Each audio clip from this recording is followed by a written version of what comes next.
Hey everyone, welcome back to my channel. Today we're going to dive into one of the most crucial aspects of video, and that's audio. They say audio quality is more important than video quality, and I couldn't agree more. So whether you're a beginner or looking to step up your game, this video is for you. First of all, we have the most accessible option, and that's the built-in microphone from your phone. It's convenient and always with you.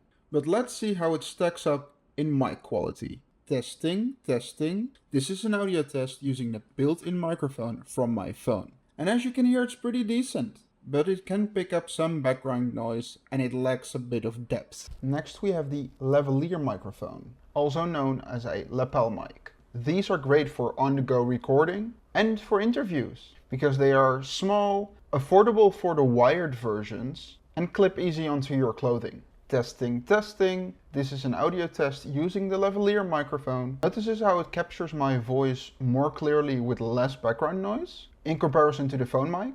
Even in a noisy environment, the Lavalier microphone in general does a better job of noise isolation, even though it's not perfect, but it's a solid option. Finally, let's talk about the dynamic microphone. This is what you'll often will see in professional studios. It requires more equipment like an audio interface, but the quality is top-notch. Testing, testing. This is an audio test using a dynamic microphone with an XLR connection. The sound is rich and full, and it has really low background noise. It's perfect for podcasts, voiceovers, and high-quality video production work. So there you have it. The built-in microphone from your phone is great for quick and casual recordings. The Lavalier microphone offers a significant step up in quality for a reasonable price. And the dynamic microphone with a XLR connection delivers professional audio grade quality.